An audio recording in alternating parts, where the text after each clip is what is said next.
హైదరాబాద్ లో largest CREDAI non stop property show ఈ నెల 2, 3, 4 తేదీల్లో హైటెక్ సిటీ హైటెక్స్ లో.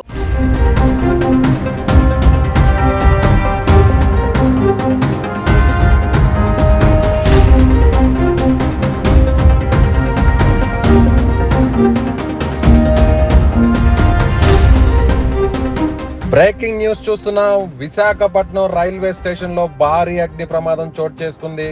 కోర్బా నుంచి విశాఖ చేరుకున్న రైల్లో మంటలు చెలరేగాయి. ఆదివారం ఉదయం 10 గంటల సమయంలో 4వ నెంబర్ ప్లాట్ఫామ్ పై రైలు ఉండగా ఏసీ బోగీలో మంటలు ఎగిసిపడ్డాయి. ఒక ఏసీ బోగి పూర్తిగా కాలిపోగా మరో 2 బోగీలు పాక్షికంగా మంటల్లో చిక్కుకున్నాయి. బోగీల్లో మంటల కారణంగా దట్టమైన పొగ స్టేషన్ మొత్తం వ్యాపించింది. కొందరు ప్రయాణికులు భయంతో బయటకు పరుగులు తీశారు. మిగిలిన వారిని అధికారులు బయటకు పంపించేశారు. వెంటనే రంగంలోకి దిగిన రైల్వే సిబ్బంది, అగ్నిమాపక దళాలు మంటలను అదుపు చేశాయి. ప్రమాదానికి గురైన కోర్బా విశాఖ ఎక్స్ప్రెస్ మధ్యాహ్నం 2 గంటలకు తిరుమల ఎక్స్ప్రెస్ గా మారి విశాఖపట్నం నుంచి బయలుదేరి వెళ్లనుంది. ఇంతలోనే ప్రమాదం చోటు చేసుకుంది.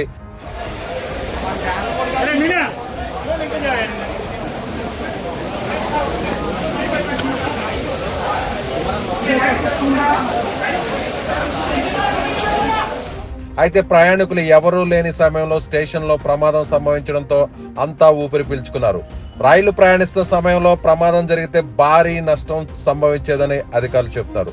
ప్రస్తుతం మంటలు అదుపులోకి వచ్చాయి. ఎలాంటి ప్రాణ నష్టం లేనట్టుగా అధికారులు చెప్తున్నారు.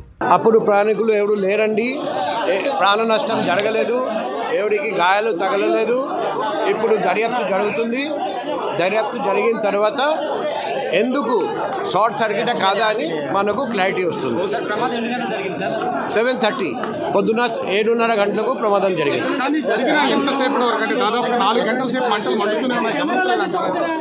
ఎందుకంటే ట్రైన్లో ఇన్ఫ్లమబుల్ మెటీరియల్స్ చాలా ఉంటాయి.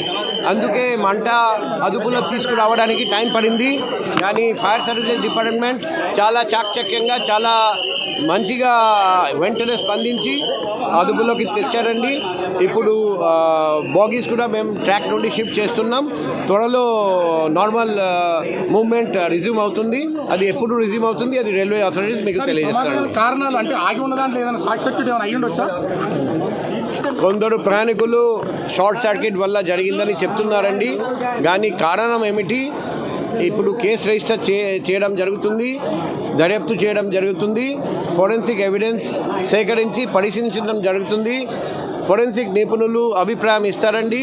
మా క్లూస్ టీమ్ కూడా వస్తున్నారండి. ఆ ఫోరెన్సిక్ ఎవిడెన్స్ చూసి మేము ఫైనల్గా క్లియర్గా క్లారిటీతో సహా చెప్పగలం. అది ఈ ట్రైన్ ఎప్పుడు మరి స్టార్ట్ అవుతుంది అది రైల్వే అథారిటీస్ మీకు చెప్పాలి.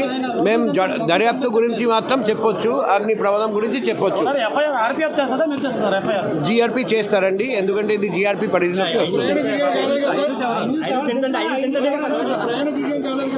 ఎవరికి ఎటువంటి ప్రాణ నష్టం జరగలేదు, ఎవరికి గాయాలు తగలలేదు, ప్రయాణికులు లేరండి. అప్పుడు ఖాళీగా ఉండేవి బోగీస్. అది నష్టం ఎంత జరిగింది అది రైల్వే అథారిటీస్ వాళ్ళు అంచనా వేసి మీకు తెలియజేస్తారు.